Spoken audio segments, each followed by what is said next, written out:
Assalamualaikum warahmatullahi wabarakatuh. Selamat siang anak-anak. Bagaimana kabar anak-anak di rumah? Semoga sehat selalu. Jangan malas-malas di saat kondisi seperti ini. Semoga dengan kondisi ini anak-anak bisa tenang dalam pembelajaran. Dan maaf jika Bapak banyak tugas dalam pembelajaran ini. Dan untuk hari ini kita akan belajar tentang sejarah kebudayaan Islam kelas 12. Langsung sebelum memulai pembelajaran di siang hari ini, kita memulai dengan basmalah. Bismillahirrahmanirrahim. Selanjutnya Bapak akan mengabsen siapa saja yang datang. Yang pertama Anita. Yang kedua Anwar. Selanjutnya Indah, Doni. Selanjutnya Bapak akan mengulas lagi pembelajaran kemarin yang tentang akidah, yang tentang materinya itu adalah menghindari perilaku tercela. Ada yang tahu? Masih ingat apa itu perilaku tercela? Baik, langsung saja Bapak mau mengulas kembali apa itu perilaku tercela. Perilaku tercela itu adalah segala perbuatan yang diperbuat tidak sesuai dengan ajaran yang telah Allah berikan kepada nabi-nabinya dan Rasulullah yang telah disampaikan melalui sahabat-sahabatnya sampai sekarang. Contohnya itu, contoh dari perbuatan tidak terpuji adalah kita melakukan zina, mencuri, zina dan sebagainya. Untuk menghindari hal-hal tersebut adalah memperbanyak beribadah, biasakan berbagi, mendekatkan Allah dengan beribadah, contohnya sholat, tadarus, bergaul dengan orang-orang yang beriman dan sebagainya. Yang contoh macam-macam perilaku tercela itu adalah ananiyah, gadab, ghibah, hasad, dan naminah. Dan perilaku tercela, tidak tercela itu ya sebisa mungkin kita hindari, karena kita tidak mungkinlah hidup dengan seperti ini. Yang selanjutnya untuk materi hari ini adalah sejarah kebudayaan Islam, yang materinya adalah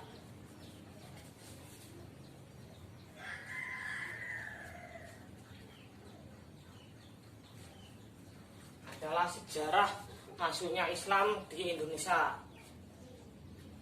Untuk masuknya Islam di Indonesia itu masih didebatkan oleh para ulama-ulama atau para ahli, bahwa masuknya Islam di Indonesia itu masih bermasalah, karena ada yang berpendapat berpendapat asal mula agama Islam itu dari mana, terus para pembawa atau penyebar agama Islam itu di Indonesia itu dari mana. Terus ketiga adalah tempat-tempat atau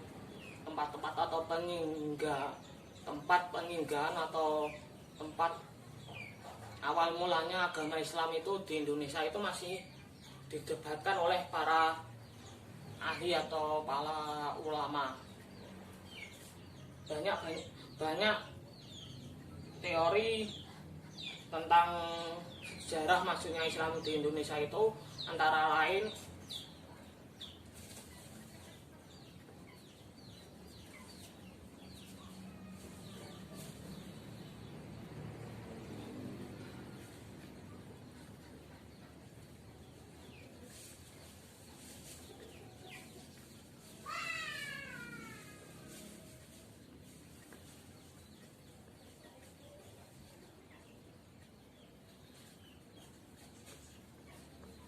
yang pertama itu ada teori Gunjarak. Teori ini dikatakan agama Islam masuk pertama kali di Indonesia itu dibawa oleh orang-orang Gunjarat. Ya, tokoh-tokoh teori ini adalah yang mendukung adalah Snok, Hornsing, dan J. Pincenapel. Mereka berpendapat bahwa Islam masuk ke Indonesia itu pada abad ke-13 Masehi dengan hubungan dagang yang terjalin antara masyarakat Nusantara dengan para pedagang Gujarat. Yang datang kurangnya fakta yang menjelaskan peranan bangsa Arab dalam penyebaran agama Islam di Indonesia itu di saat itu. Yang kedua itu hubungan dagang Islam dengan India. Telah lama melalui jalur Indonesia, Cambai, Timur Tengah, Eropa. Akan tetapi beberapa kelemahan dari teori tersebut, diantaranya masyarakat Samudra Pasai menganut mazhab Syafi'i, sementara masyarakat Gujarat lebih banyak menganut sifat mazhab Hanafi. Dan selanjutnya itu teori Persia. Teori ini menyatakan bahwa masuknya agama Islam ke Indonesia itu berasal dari Persia. Sekaligus pendukung teori Persia adalah Umar Amir Hussein dan Hussein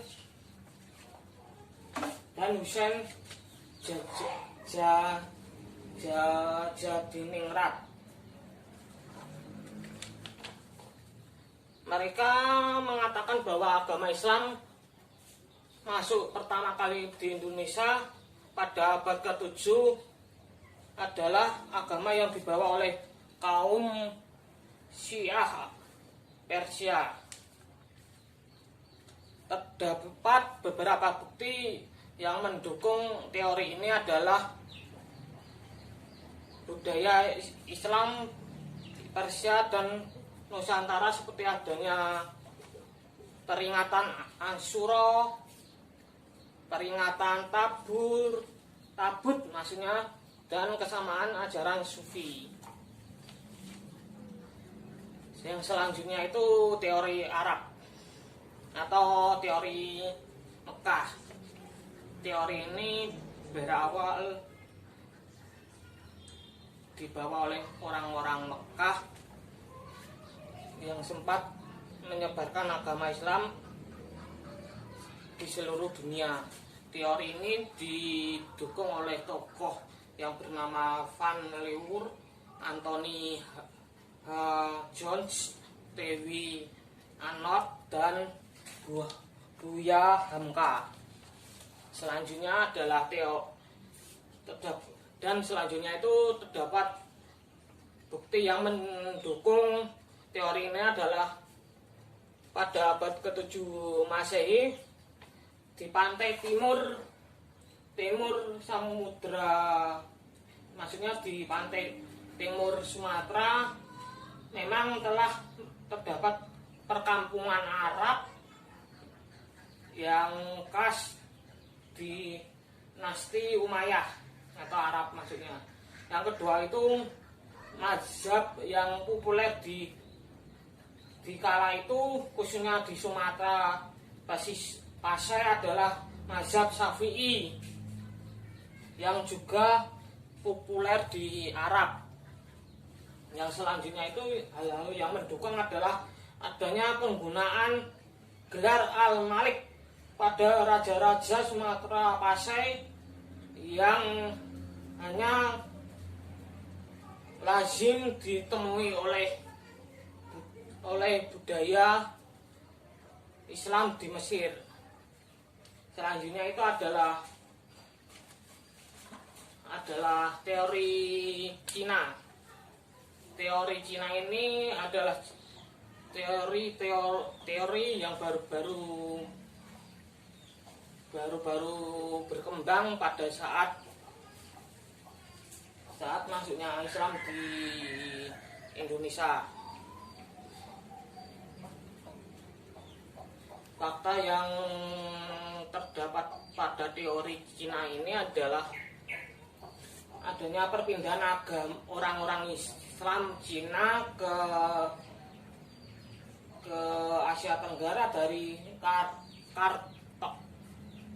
Kanton, khususnya perkembangan pada abad ke-870 Masehi. Terus adanya masjid tua berarsitektur Cina. Kan banyak di Indonesia itu masjid-masjid yang bergaya berarsitektur Cina, khususnya di Kalimantan itu masih banyak. Terus yang di Semarang itu juga ada beberapa, masih ada. Karena kan orang-orang Cina yang beragama Islam itu mereka datang di tempat kayak Semarang, Kalimantan yang banyak pelabuhannya. Ya di saat itulah para orang-orang Cina yang beragama Islam itu mendirikan sebuah masjid yang berarsitektur Cina. Yang selanjutnya itu adalah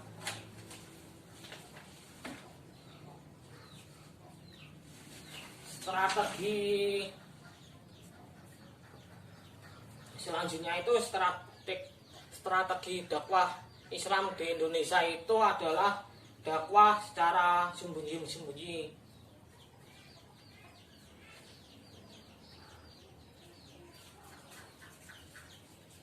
Yang strategi dakwah ini dilakukan dan hanya diketahui oleh kerabat. Yang selanjutnya itu strategi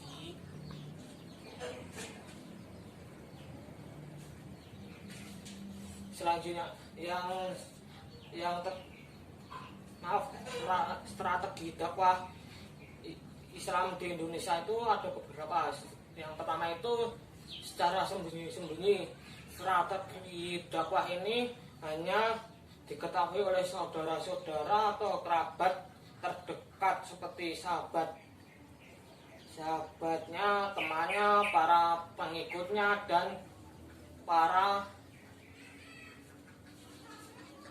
dan lainnya. Selanjutnya itu dakwah secara terang-terangan. Dakwah ini dilakukan secara terbuka, diketahui oleh masyarakat luas, dan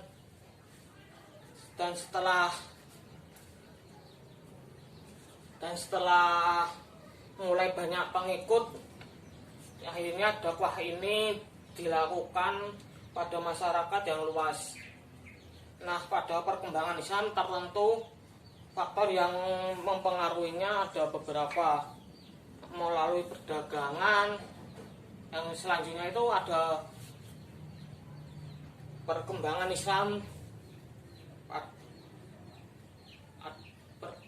Dan selanjutnya itu dalam perkembangan Islam itu ada beberapa faktor yang mempengaruhinya. Yang pertama itu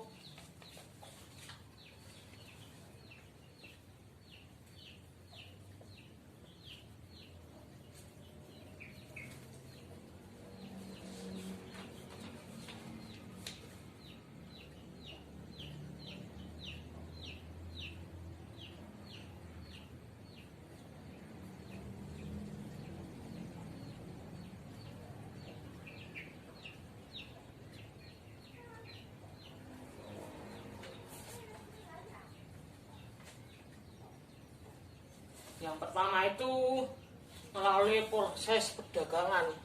Ya, di Indonesia itu faktor yang mempengaruhi yang pertama itu melalui perdagangan. Dan para ulama atau penyebar agama Islam itu kebanyakan masuk di Indonesia itu melalui perdagangan. Seperti dari India, mereka mencari bahan dagang atau rempah-rempah itu ke Indonesia, dan tujuan mereka adalah menyebarkan agama Islam itu yang telah ada di India sebelumnya, dan di Arab Saudi atau Timur Tengah kan kebanyakan mereka para pedagang, saudagar, dan mereka pun mencari rempah-rempah di Indonesia, dan mereka juga menyebarkan agama Islam yang telah dia anut di negaranya sebelumnya. Dan yang kedua itu proses perkawinan. Dari perkawinan yang terjadi antara putri raja atau anak bangsawan lainnya, terbentuklah ikatan perkawinan yang besar di antara kedua belah pihak. Islam mulai berkembang dalam lingkungan tersebut. Yang ketiga itu ajaran tasawuf. Ajaran tasawuf ini sebelumnya Islam masuk sebagai masyarakat yang lebih memilih ajaran kebatinan. Kedatangan ahli tasawuf ke Indonesia itu membuat masyarakat membaik. Nah, banyak di antara penduduk tertarik dengan kesederhanaan dan kesaktian ahli tasawuf tersebut. Jadi para masyarakat yang sebelumnya menganut kebatinan, dengan datangnya para ahli tasawuf, mereka tertarik karena kebaikannya, kesederhanaan para ahli tasawuf tersebut. Jadi masyarakat yang sebelumnya menganut kebatinan itu tertarik dengan ajaran tasawuf itu. Yang keempat itu melalui kegiatan pendidikan. Islam pun mulai disebarkan melalui pendidikan pesantren oleh para mubalik. Para mubalik ini menyelenggarakan pesantren yang telah membentuk kader yang kelak menjadi ulama-ulama dan guru agama. Dengan demikian semakin banyaknya penganut agama Islam. Jadi maksudnya melalui kegiatan pendidikan ini adalah pada awal mulanya itu para ulama, para penyebar agama Islam itu menyebarkan agama Islam itu melalui pesantren, supaya para pengikut atau orang-orang yang ada di pesantren tersebut menjadi guru agama atau ulama yang akan menyebarkan ajaran Islam setelah dia keluar atau sudah mampu menyebarkan agama Islam itu ke masyarakat. Yang kelima adalah melalui sarana kesenian. Ya, cabang seni yang mempengaruhi agama Islam adalah kesenian arsitektur, seni pahat, dan lainnya. Sunan Kalijaga adalah salah satu figur wali yang sangat suka seni. Ia menggunakan seni sebagai dakwah. Dari sinilah masyarakat kemudian tertarik mempelajari agama Islam. Yang dimaksud sarana kesenian ini adalah para penyebar agama Islam atau ulama Islam itu menyebarkan agama itu melalui arsitektur, terus seni pahat dan lainnya. Kayak kan di Jawa kayak Wali Songo itu melalui dakwanya itu melalui kayak wayang, mocopat dan sebagainya. Ya, jadi para Wali Songo itu melihat celah yang telah ada di masyarakat tersebut, tetapi tidak menghilangkan kebudayaan yang telah ada di masyarakat tersebut, cuma mengganti beberapa ajaran yang dianut oleh masyarakat di sana dengan ajaran agama Islam, biar mereka masyarakat mempercayai agama atau mengikuti ajaran Wali Songo yang telah disampaikan. Yang selanjutnya itu ada fase perkembangan Islam di Indonesia.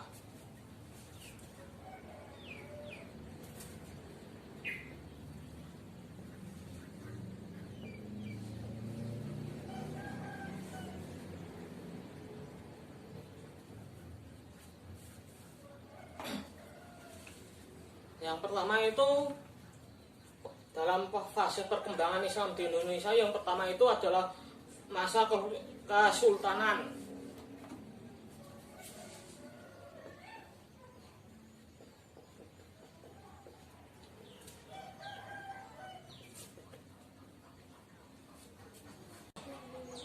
Untuk penyebaran agama Islam di Nusantara ini sebenarnya melalui para ulama yang berdagang dari negaranya yang berasal dari negara Persia, Arab, India dan sebagainya, dari Timur Tengah. Mereka itu yang menyebarkan agama Islam itu hanya melalui berdagang dan mempengaruhi masyarakat yang ada di Nusantara dengan cara perkawinan melalui perdagangan, ilmu tasawuf, pendidikan dan seni budaya. Untuk selanjutnya itu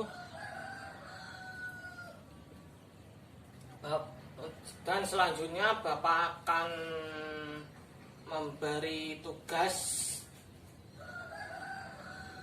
untuk anak-anak minggu depan, yaitu tolong rangkum materi hari ini tentang sejarah masuknya agama Islam di Indonesia. Dan untuk ringkasan atau rangkuman pembelajaran hari ini adalah sejarah masuknya Islam di Indonesia itu dipengaruhi oleh para pedagang yang berasal dari Persia, Gujarat, dan Mekah dan Madinah, dan sebagian besar dari India. Jadi mereka menyebarkan agama Islam melalui perdagangan perkawinan, pendidikan, dan seni budaya.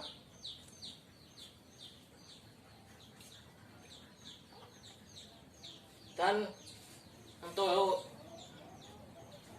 daerah atau wilayah Indonesia yang penyebaran agama Islam itu yang pertama kali di Sumatera, kedua Jawa, ketiga Sulawesi, keempat Kalimantan, dan terakhir Maluku.